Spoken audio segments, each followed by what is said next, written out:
All right, good morning, everyone. Another edition of Driving the Line. Glad to have you aboard here, your sports betting brand of record. I'm Jonathan Zaslow. Whenever you see this pun'em, you know the drill. That means that coach is out there, the PGA Tour. He's taking care of business on the golf course. Coach will be back right here in the driver's seat tomorrow. So I will hold it down with all of our pals today. Glad to have the crew with us, of course. And you know how we get the week started. Let's recap the weekend. Look at this beauty. The college baseball week 4. I mean, is AB ever going to have a losing weekend with the college baseball?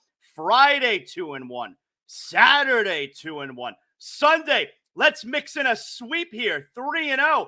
I mean, that's what we're talking about. And of course, you check out Howie's picks, 2-2. Trent Wade slept the board.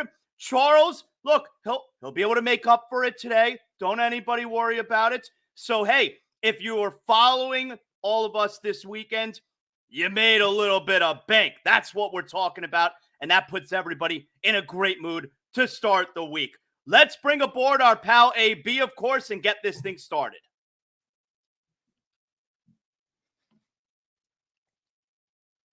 Oh, hello, AB. How are you this morning? Good to see you. Zaz, good to see you, buddy. Doing fantastic, man. Good morning to you. Good morning to the crew. Good morning to everybody, man. Great Monday. So we always got to let everybody know, of course, make sure you like, you rate, you comment. That's great for the algorithm. I don't know how that algorithm works, but I know that's all good stuff for driving the line, and then it helps everybody keep this thing a-rolling. And what else do we got going on? We got to remind everyone in the crew what's happening this week on Driving the Line. Go ahead, AB. Yeah, absolutely. So tonight we have After Dark. DTL After Dark for our premium members, and what that is essentially we're going to live bet games. We're going to open it up, Q&A, anything goes, break it down, talk about anything, everything, sports, non-sports, you name it. So if you want to become a member of the crew, you can see how to do it right there. You can click the join button, or you can click the link in the show description, and on top of that, you get a daily exclusive. You get your own betting show, Shoot Your Shot, and so much more as well. So it's worth it, man. It's fun. The Crew After Dark. I like it. It reminds me when I was younger, Cinemax After Dark. Not quite the same thing, though. Not quite the same thing. This is how we're going to be able to make that money. But it gives me a little bit of a reminder, all right, of younger times in the Zaslow mansion. All right, AB, let's get to the crew play of the day. Come on. Yeah, let's do it. All right, so 2 in college basketball, 2 from the NBA. So we're going to go Gonzaga minus 8.5. St. Mary's minus 9.5, the Suns plus 6.5 against the Cavs, or the Cavs minus 6.5 against the Suns. Those are your 4 options. Poll is in the chat. Vote now, and we will update, as always, at the end of the show. All right, we love when you guys are active in the chat. You guys go back and forth with each other. We throw up your comments, your questions up on the screen during today's episode, and of course, poll of the day there. We will have a pick by the end, and we're all in it together. That's how we all make the monies together. AB, it's time for the picks.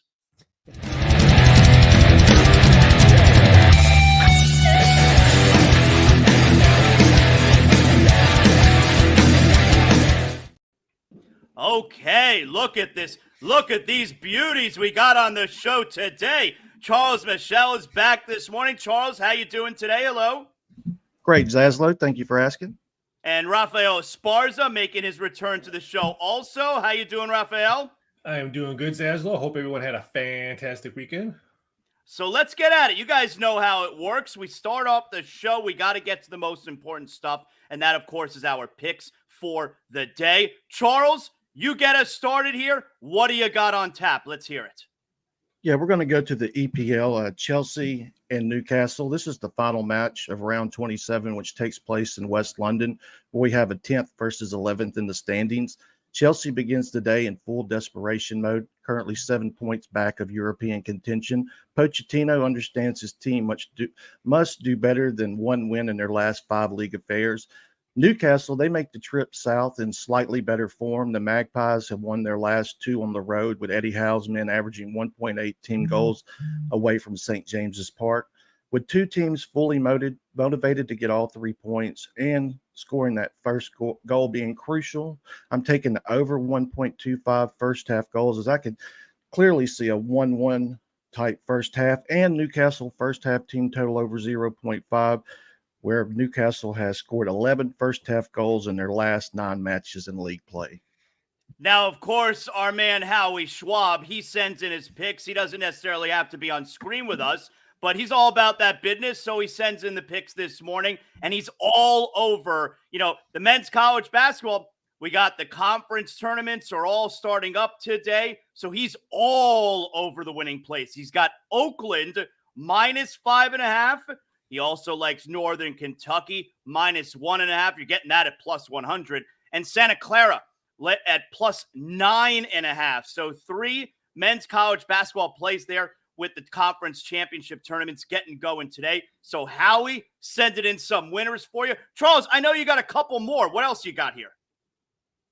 Serie A in Lazio versus Udinese.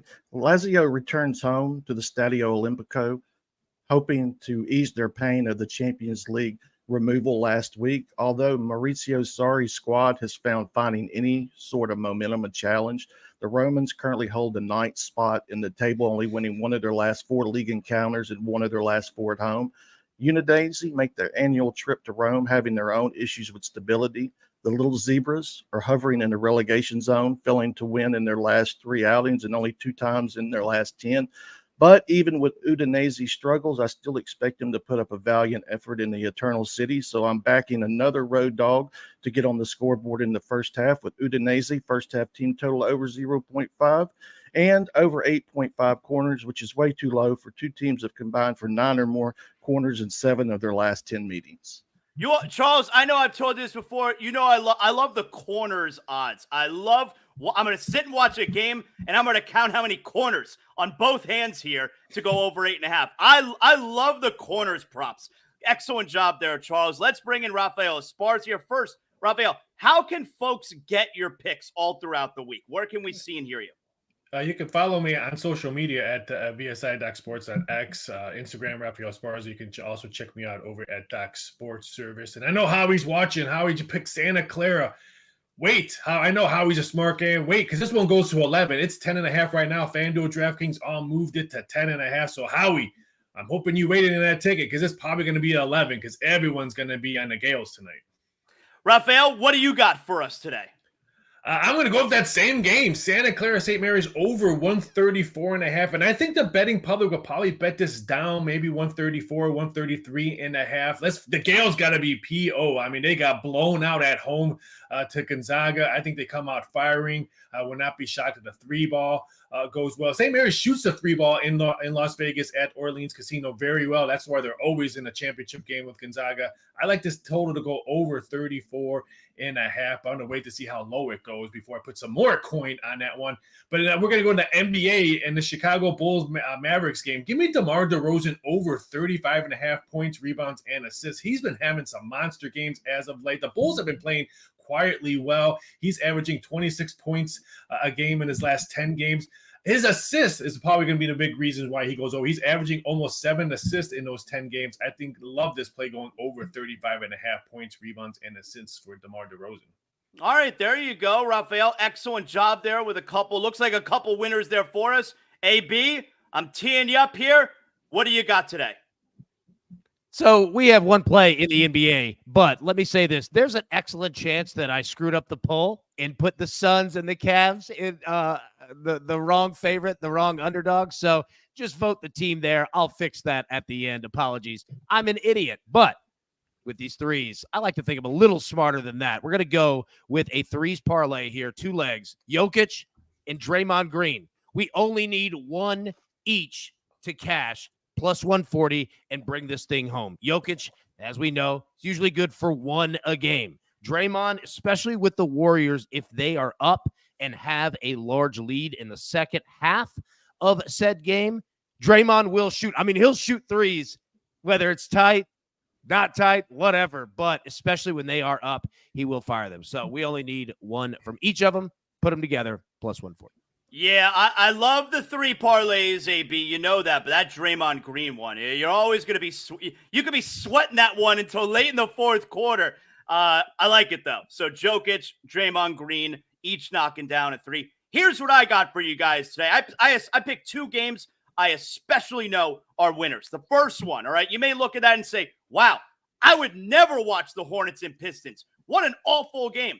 That's why you got to get some action on it, all right? Because nobody is going to watch Hornets and Pistons unless there's some action. These are two terrible teams. And you know what happens when you have two terrible teams? And I understand, hey, listen, I'll bring it up so nobody else has to. Last night, rock bottom this season for the Heat as they lost at home to the Washington Wizards. They're probably the worst team in the league, but right after the teams like the Hornets and Pistons. But what happens when you have terrible teams? You get lots of points. We're going up and down the floor. So Hornets, Pistons, over 215. I like that a lot. And Luka Doncic, triple-double tonight against the Chicago Bulls is plus 170. Luka is in the middle of an historic run right now. 6 straight 30-point triple-doubles. First time in NBA history. Not just 6 straight triple-doubles, 6 straight 30-point triple-doubles. So, hey, I'm going to ride that gravy train until it stops. Luka Doncic tonight against the Chicago Bulls. Another triple-double. That would make it 7 in a row, and we're getting it at plus 170. That sounds good to me. So there you go. And that right there is our picks for tonight. All right, guys, don't go. Charles, you don't go anywhere. All right, you stay put. We're going to check back with you, all right? There you go. Thumbs up. That means he understands. Now it is time to educate and entertain.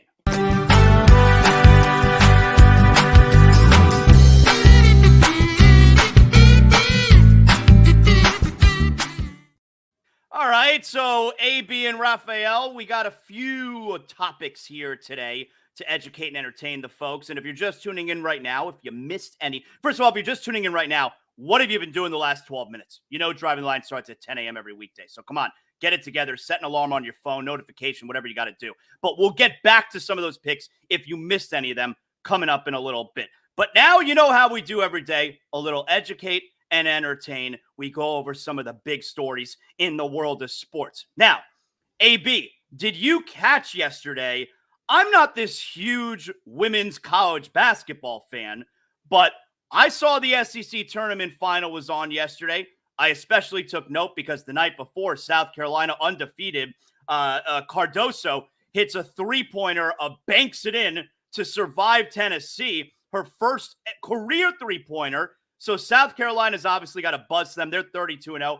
And then, of course, you got LSU, Angel Reese. I'm like, all right, I'll turn this on. One of my favorite things that's going on, AB, right now with the women's game compared to the men, the ladies, they stick around in school 3-4 years. You know, when with the men, if you're a good player after a freshman season, you're up and out. You go right to the NBA. The men's game, we don't have an opportunity to learn about these kids, to learn about all the players and watch them grow year after year.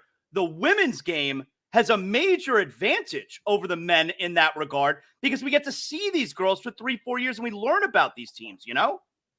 Oh, 100%. And it adds to the rivalries and it adds new rivalries, right? Like, I mean, we remember forever. It was Tennessee, UConn constantly. Like, that was the women's game. It didn't have a big rivalry in it. And I know that we're talking about, you know, South Carolina, LSU, Iowa's in there somewhere when you bring up LSU and Caitlin Clark, Angel Reese and all that. But yeah, like that's what makes it fun. And that's what makes the viewership, quite frankly, go up. Like we're going to see the tournament this year on the women's side. The viewership's going to be nice. Now, is it going to, you know, mess with the men's? No. I mean, not much does. It's March Madness, right? But it's good for the game, and it's good for the elevation of all of women's college basketball when you have, you know, just a little bit of just spite, I guess so to say, right? Like yeah, it's got juice to it. Want to go at each other. It's good, man. Like emotion is good for it. So, man, I'm excited. Yeah, you know, Raphael, I love having storylines to follow because I know for me, growing up late 80s into the 90s, you know, those Duke teams against UNLV, we knew the participants, Michigan, those Kentucky teams. We knew year after year, we got to see these kids grow. There were storylines we got to follow, and the women's game seemingly has that now. Yeah, I mean, you called. I think in women's sports in general. And look at yesterday. You had the LSU South Carolina game, and at nighttime you had the Gold Cup finals between USA ladies versus Brazil, who won 1-0. So yesterday was just a big day in ladies sports. Granted, the LSU South Carolina game ended in a horrible fight. The only thing I get the emotions was there. I didn't care about the fight, the emotions. The only thing that worried me was all those fans jumping on the court. I think that was more worrisome than anything else that happened in that game. But I mean, look at South Carolina, 5.5-point favorites in that game. Close game, tight game, all that game went under the total. So we're seeing more action in college basketball on a betting side, more action last year in the WNBA, especially with the Las Vegas winning back-to-back. They could go for 3 straight this year. So not only are we seeing excitement in women's sports, on the betting side, we're seeing a huge significance just on WNBA futures right now. It's probably the most I've seen in the last probably 5 years. So just in general in women's sports, the tick on the betting side has just been huge. So the big news yesterday, and it stole all the thunder, like away from Iowa and Caitlin Clark and winning the Big 12 championship, and stealing away from USC beating Stanford yesterday. So we had somewhat of a brawl with about 2+ minutes left in the the SC LSU game there yesterday, where Floje Johnson, Cardoso knocks her over onto the ground. You got a fan who runs onto the floor. That fan was Floje Johnson's brother who ran onto the floor. You can't run onto the floor, AB. Fans cannot be on the floor. Now, he got cuffed. I don't think he actually got arrested. He's lucky. You can't be running onto the floor when the ladies are about to get into it. But, yeah, pretty much, it was an ugly scuffle. But then the story ends up moving on to the postgame where the two coaches, what's the reaction going to be with the two of them? Well, Dawn Staley and SC cut down the nets. They win the SEC championship there, undefeated season. Here's Dawn Staley with her reaction, which not only was classy, but pretty much the obvious reaction. Let's hear it, Mr. Bruce, man. We talk about these things as a team, and we try to, as much as possible, express to them how not to react in those type of situations. But real time is real time. And I know that, anybody, Camilla, as well as the other 4 or 5 players that were ejected, I know if they had a chance to do it all over again, they would do it differently. But now we have that. I just don't want the people who are tuning in to women's basketball see that and think, that is our game, because it isn't. Our game is a really beautiful thing. And to be quite honest, this is a part of it now. So we have to fix it and we have to move on. So that was Dawn Staley, head coach of South Carolina after the game. AB, it's a pretty obvious reaction from the head coach. I mean, that's exactly, whether it's their fault, whether it's the other team's fault, it's pretty much exactly what you would expect to hear from a coach, right? Yeah, I love wearing the net too, letting them know. South Carolina's a beast, man. Like, they've been good for a minute. I love it. Like, I love, both of these teams going at it because they're both really good basketball teams, man. It's about all I got. Like, I just enjoy it. I enjoy it anytime that there's passion involved in it, and especially when it gets to the coaching level, because then you know that it is absolutely real. Also, real quick in the chat, getting questions about college baseball today. There's only like 4 games, so I would be careful. Both the UC teams, UC Davis, strong plays here. You can get juices around -145 and I believe -180, somewhere around there. But nothing strong enough for me to play, but just wanted to make sure that we hit it. But yeah, there's only like 4 games. It's pretty tough. Yep. So that was Dawn Staley after the scuffle and after the win. Now, that's one coach. Pretty stark contrast from the reaction of the other coach, which of course is LSU's Kim Mulkey. No one wants to be a part of that. No one wants to see that ugliness. But I can tell you this. I wish she would have pushed Angel Reese. Don't push a kid. You 6'8", don't push somebody that little. That was uncalled for, in my opinion. Let those 2 girls that were jawing, let them go at it.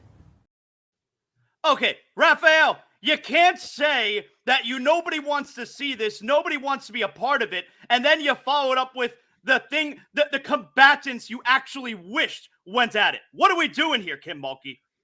Yeah, I'm not a big fan of hers. There's some really bad stories about how she dealt with the people in Baylor and Graham and stuff like that. So I'm not the biggest fan of hers. But you can't say that in a press conference.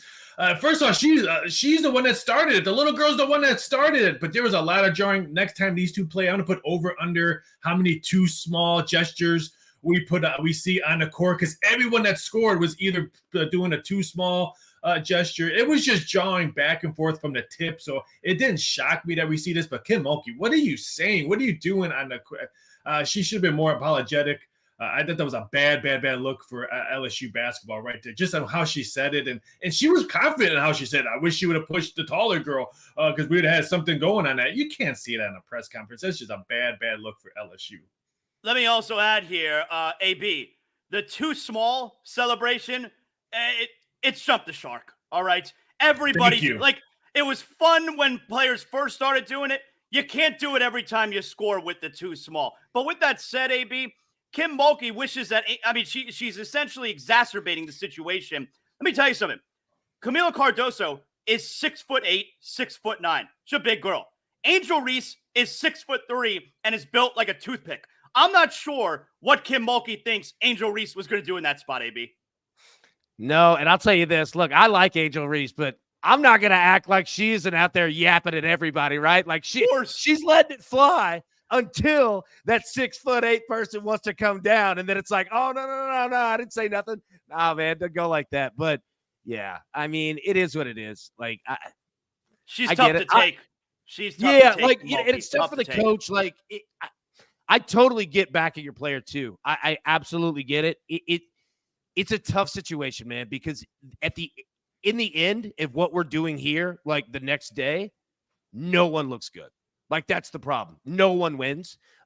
So yeah, like it's you're damned if you do, you're damned if you don't. There's not a whole lot. That's why I totally get coaches that just completely blow those things off, because they know that the only way not to lose is not to say anything at all. Well, like, that's the Mike Tomlin. That's the Mike Tomlin move completely. He'll just shut it down before you even begin. Well, Cardoso is likely going to be suspended for the first game of the tournament, which is really not a big deal. It's a 1 versus 16 matchup. Whoever South Carolina is going to wind up playing, that's definitely blowout city without, their big man or with or without her. So anyway, moving on. That was yesterday in the women's game, which has a ton of juice to it right now. Today, at noon Eastern time, the legal NFL tampering period opens up. Now, don't be fooled. Nobody has talked yet, all right? No one has communicated. You're only allowed to start talking with these free agents at noon today. So when a deal happens at 12:01, that means they got a deal done within 60 seconds. They talked it out very, very quick. Everybody's following the rules. Nobody has talked yet. But we did have some moves yesterday. First, AB, Baker Mayfield. Now, we know Mike Evans. He signed a deal earlier last week, a 2-year extension. So that always signaled that they were going to get it done with Baker. Maybe it took a few extra days than we thought. 3 years, $100 million for Baker Mayfield. Is this a good deal or a bad deal for the Buccaneers, AB? I'm not going to say it's a bad deal. I'm not going to say it's a great deal, but it's the most important position in football. And if you're going to spend money on that position. And if it works out, awesome. If it doesn't, you took a shot, right? Like, I don't know what their other options would be. So it makes complete sense. And I get it from both sides. And I like Baker, man. Tough guy, right? Plays with a chip on his shoulder, plays tough. I like him.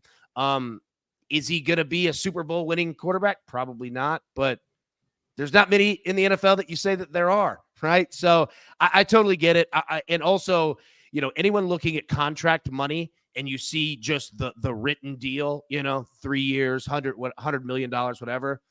Man, don't look at it like that way, right? Like, you got to look at the outs that they have, in said contract. It's generally completely different than what is, just the written statement on paper. But again, I don't hate it, man. Like, everybody knew that they were going to sign him.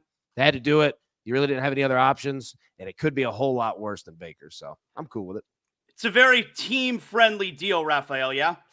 Yeah, I agree. AB's 110% correct. 3-year, $100 million, but the NFL contracts are just like my checking account. I'm not responsible for that money. My wife owns that money. I have no say-so in that money. So, yeah, just because it says $100 million doesn't mean he's going to get it. And I think it's a great deal for Baker, an okay deal for Tampa Bay. Baker now has a home. He doesn't have to learn a new system. If he would have went to, let's say, maybe Atlanta, if they struck out on Cousins or Fields or another place that he might have had a chance to go to. I think it's a great deal for Baker because now he has a home. He doesn't have to learn a new system. He knows Evans. He knows Tampa Bay. He has a great offensive line that's coming back. So I think it's a great deal for him. And you said Tampa had no choice. They weren't going to get Cousins. They were not mentioned in any of these quarterbacks that are out there right now for free agency or the draft. So they did what they had to do. 3 years, $100 million, but that $100 million is fictional, just like my checking account. So we're going to have a lot of news today. There could be some trades as the legal tampering period gets going at 12 p.m. Eastern time today with the National Football League. But yesterday was a big news day. Baker Mayfield started things off. And then at the end of the night, it was around 11:30 p.m. Eastern time-ish, we get the word, breaking news, Russell Wilson. Russell Wilson is the new quarterback. There you go. Danger Russ sent it out last night. Year 13, grateful, Steelers, and they put out a video. It had a whole the Steeler fan, if they went to sleep last night, it's daylight savings. It screws everybody up time-wise. A lot of Steeler fans may have went to sleep last night, and they wake up and they see they have a brand new quarterback in Russell Wilson. So speaking, AB, of a team-friendly deal, 1 year, league minimum, $1.8 million, I think it is. The Broncos are still on the hook. Talk about petty. The Broncos are on the hook for the $38 million because you got that offset language. If he signed for more, that's less money that the Broncos have to pay. We want you to foot the entire bill. Do you like this deal for the Pittsburgh Steelers? Yeah, I don't hate it. Honestly, I know that Steelers fans aren't super excited about it, but dude, have you seen your quarterbacks that you have? All right. Like it's not that much worse. And quite frankly, I think it's better. We don't have to watch Kenny Pickett throw it 1 yard down the field every single play. Look, I think that it is what it is. It's a bridge system at best. But if there's any team, any organization, and any head coach that can make this situation, manageable, it's Mike Tomlin. Right. And the Steelers don't necessarily need a quarterback to go super crazy either. Right. They have a defense, they have a run game. And I think that he can help, the offense just put a little bit of a spark in there. And the reason being that they made this move is look around the division.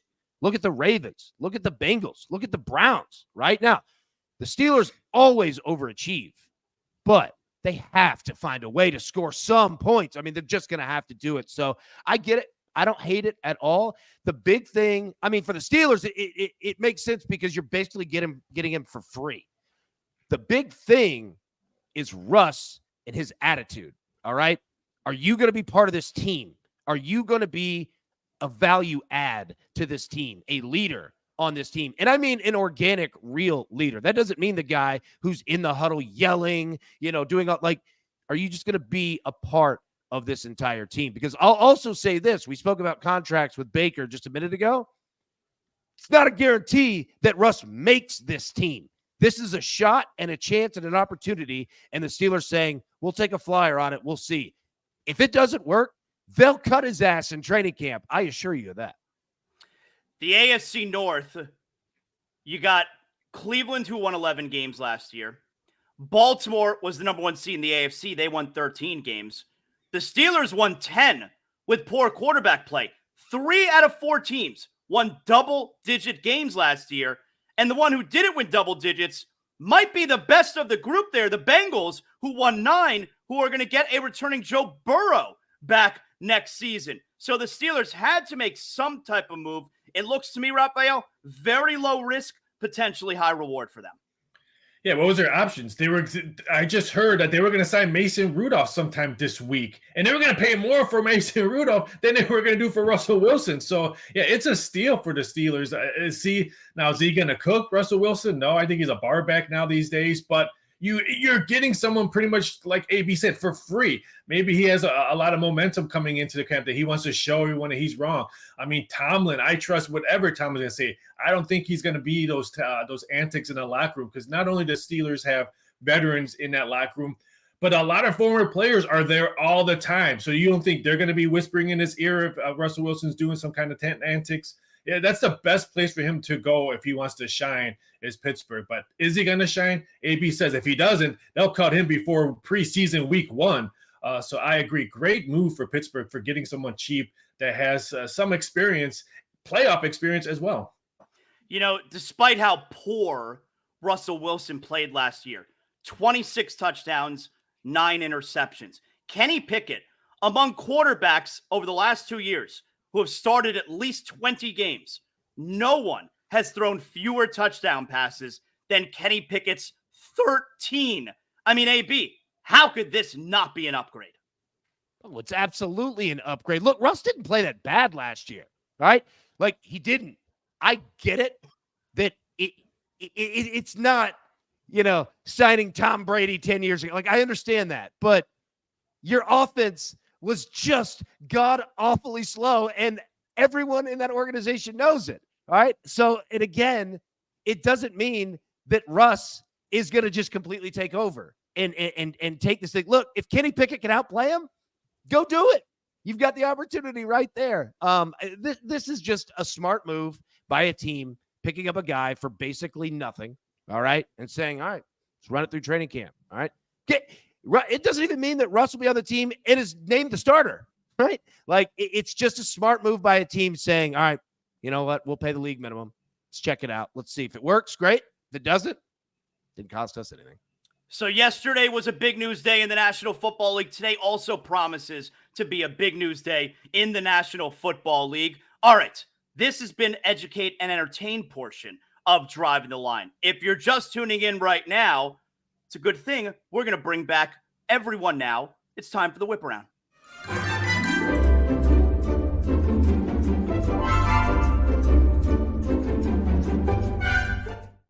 And when I say we're going to bring back everyone, that means we're bringing back Charles. Charles is everyone, all right? So we bring back everyone here. We're going to make sure you got all the plays.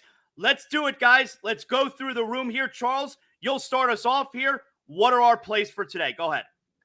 Yeah, EPL, Chelsea, Newcastle. We're grabbing the over 1.25 first half goals, and Newcastle first half team total over 0.5. Then Serie A, Lazio, Udinese. We're going to grab the Udinese first half team total over 0.5 at plus 195 and over 8.5 total corners. Now, again, I can't pronounce all of those teams, but Charles can, and I can also see what a green checkmark box looks like. So that's what Charles is giving you for today. Howie Schwab, of course, he sent in the picks. Conference championship tournaments getting going in the men's game. He likes Oakland minus 5.5. He likes Northern Kentucky minus 1.5. He likes Santa Clara plus 9.5. Raphael, what do you got? Let's hear it. I think the crew listened to the plays earliest one because now Santa Clara St. Mary's is over 135 now over at DraftKings, FanDuel, and Caesars. So the crew jumped on my play must have because that one's now 134. I still think it's great value. I would bet this all the way up to 136 if it moves upwards in college basketball. And in NBA, give me the Chicago Bulls, DeMar DeRozan over 35.5 points, rebounds, and assists. His points total is also, I think, 21.5, which I think is good value as well. But I think he has a monster game on the stats sheet against the Dallas Mavericks that plays no defense.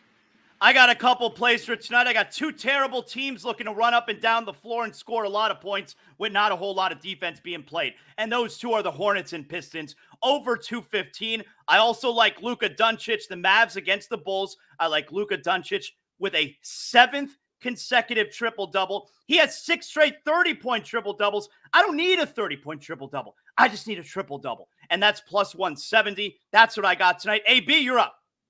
Let's go to the NBA here. Play a little threes parlay. 2 legs plus 140. Jokic, 1-3. Draymond, 1-3. That's all we need from each. Put them together, plus 140. There you go. Those are the plays for today. That's how the crew, you follow everybody. That's how we're going to have a great afternoon and a great evening. All right. Excellent job there by everybody. Now that everything is in, let's see what the crew chose. It's time for the closing bell.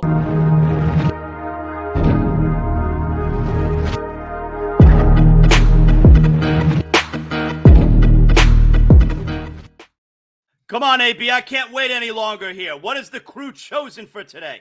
The crew has gone Gonzaga -8.5. Overwhelming choice there, around 43% in the chat poll. So going with the Zags, man, 8.5. What do you think about that? Yeah, I mean, yeah, let's do it. Whatever. Go with the Zags. I mean, come on. You got to give me something to get into here tonight. So we got the conference championship tournaments getting going today. I'm into it. Let's go. Come on, Mark Few. 8.5. I like it. Let's do it. We're all in it together. Now, tonight, of course, AB, shoot your shot. Very important that the crew knows what's going on, right? No, not tonight. Not tonight. It's after dark. That's what Oh, we have my bus, tonight. my bus.